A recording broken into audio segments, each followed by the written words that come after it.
আমাৰ কামৰূপ নলবাৰী তামোলপুৰ জিলা মিলি আমাৰ এখন শিক্ষক সন্থা বুলি কমিটি আছে।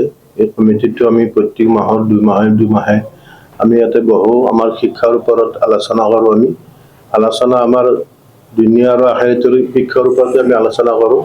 আমাৰ ল'ৰাখিনিয়ে যেনে দুনিয়া মাদ্ৰাসাত পঢ়ি আৰু জেনেৰেল শিক্ষাখিনি ল'ব পাৰে, এই ওপৰত আমি প্ৰত্যেক দুমাহৰ মূৰে আমি আলোচনা কৰোঁ।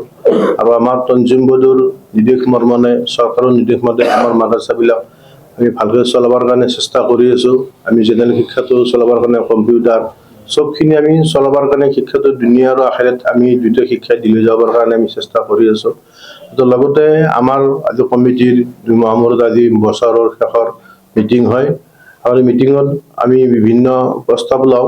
1 নম্বৰ প্ৰস্তাৱ হৈছে আমাৰ যিবোৰ মাদ্ৰাসাই তঞ্জিম বৰ্ডত নাই নহয় স্বত্তেও তেওঁলোকে মাইক লৈ পেলাই বিভিন্ন জেগাত চান্দা কৰে, মাইক লৈ চান্দা কৰাটো আমি বন্ধ কৰিছোঁ 1 নম্বৰতে। এইটো আমি কমিটিয়ে সিদ্ধান্ত লৈছোঁ যে কোনো মাদ্ৰাছাৰ নামত তেওঁলোকে ভেকুৰ ভাওনাৰ দখৈ চান্দা কৰে, এইটো মাইক লৈ আমি বন্ধ কৰিছোঁ। 2 নম্বৰ, ছাত্ৰক লৈ পেলাই কোনো মাদ্ৰাছাই জানো আমাৰ চান্দা নকৰে, তেওঁলোকে চান্দা নকৰে, এইটো লৈ আমি প্ৰস্তাৱ লৈছোঁ। আৰু লগতে আমাৰ যিবোৰ তঞ্জিমৰ আণ্ডাৰত মাদ্ৰাছা নাই তেওঁলোকৰ শিক্ষাৰ ওপৰত কোনো আমাৰ গুৰুত্ব নাথাকে আৰু আমাৰ ওপৰত কমিটিৰ কোনো গুৰুত্ব নাথাকে। তঞ্জিম বৰ্ডে যি নিৰ্দেশ মৰ্মে আমাৰ মাদ্ৰাছাখিনি চলাই আছে, আমাৰ অহা 28 তাৰিখৰ পৰাই আমাৰ তঞ্জিম বৰ্ডৰ বৃত্তি পৰীক্ষা আৰম্ভ হ'ব আৰু লগতে আমাৰ মাদ্ৰাছাবিলাকৰো বছৰেকীয়া পৰীক্ষা আৰম্ভ হ'ব। আমি তঞ্জিমে যি উদ্দেশ্যে আমাক যেনেকৈ চলাই আমি চলি যাম। আৰু বন্ধটো আমি আমাৰ যেতিয়া মাদ্ৰাছা ছয়বাৰত আমাৰ 3 তাৰিখে দিন গৈ ৰাতি ছয়বাৰত হ'ব, ছয়বাৰৰ আগদিনে আমাৰ মাদ্ৰাছাবিলাক বন্ধ হৈ যাব। ইনশাআল্লাহ চব মাদ্ৰাছা আমি 3 তাৰিখে বন্ধ হ'ব বুলি আমি এইটো ঘোষণা কৰিছোঁ। 3 তাৰিখে আমাৰ মাদ্ৰাছাবিলাক বন্ধ হৈ যাব।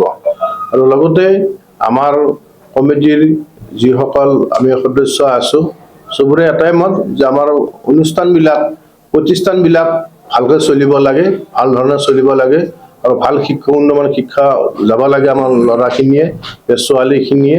এইখিনি আমাৰ মনৰ আশা। সেই হিচাপে আমি প্ৰত্যেক দুমাহে বহো। আৰু মোৰ এটা ডাঙৰ মোৰ আৰু আমাৰ অসমৰ মুখ্যমন্ত্ৰী হিমন্ত বিশ্ব শৰ্মা ছাৰক আমি দুবাৰকে আমি কমিটিয়ে দৰখাস্ত দিছিলোঁ। তেওঁ আমাক মাতিম বুলি আজিলৈ মাতা নাই। আমি বিশেষকৈ তামোলপুৰ নলবাৰী কামৰূপ ওলামাখিনিয়ে তেওঁৰ লগত একবাৰ বহিবৰ কাৰণে আমি মন মিলিছিলোঁ। তেওঁ যদি আমাক একবাৰ মাতে, আমি আমাৰ কথাৰ মনৰ ভাৱখিনি আমি তেওঁৰ তাত চাকৰি বিচাৰি যোৱা নাই, আমি পইচা বিচাৰি যোৱা নাই, আমাৰ মনৰ ভাৱখিনি তেওঁক ক'বৰ কাৰণে আমি বহুত চেষ্টা কৰি আছোঁ। তেওঁ যেন আমাক মাতে। আৰু লগতে আমাৰ লগৰ 2-4টা অসমৰ আছে, তেওঁলোকে 2 আখৰ ক'ব। আমাক কিছু আৰ্থিক সাহায্য প্ৰদান কৰে, তেতিয়াহ'লে আমি প্ৰতিষ্ঠানবিলাক আমি চলাই নিয়াৰ কাৰণে আমাৰ সহজ আৰু সুবিধা হ'ব। গতিকে সেইকাৰণে আমি মুখ্যমন্ত্ৰী মহোদয়ক আমি কাতৰ অনুৰোধ জনাব বিচাৰিছোঁ যে আমাৰ এই মাদ্ৰাছাবিলাকত বিশেষকৈ অলপ গৰীব ল'ৰা ছোৱালী বেছিকৈ পাঠগ্ৰহণ কৰে। গতিকে তেওঁলোকক যাতে উঠাই অনাৰ কাৰণে, তেওঁলোকক এখন ভৱিষ্যত সুন্দৰ সপোন তেওঁলোকৰ পূৰণ কৰাৰ কাৰণে, ভৱিষ্যত সুন্দৰ সমাজ এখন তেওঁলোকৰ দ্বাৰা নিৰ্মাণ হোৱাৰ কাৰণে আমাৰ মুখ্যমন্ত্ৰী মহোদয়ে যাতে কিছু আমাক আৰ্থিক সকাহ আগবঢ়াই এই ল'ৰা ছোৱালীখিনিক পঢ়াৰ সুযোগখন দিয়ে, তাৰ কাৰণে আমি মুখ্যমন্ত্ৰী মহোদয়ক আমি লগ পোৱাৰ কাৰণে হেঁপাহ কৰি আছোঁ। আমি এখন স্মাৰক পত্ৰ প্ৰদান কৰিম আৰু তেখেতক আমি অনুৰোধ জনাম যাতে তেখেতে আমাৰ এই অনুষ্ঠানবিলাকক জীয়াই ৰাখে। অসমৰ সংবাদ জগতখনৰ বাবে এক সুখৰ খবৰ। আপোচবিহীন ৰাইজৰ কণ্ঠ সাপ্তাহিক কবচ পুনৰ এবাৰ অসমৰ ৰাইজৰ মাজলৈ।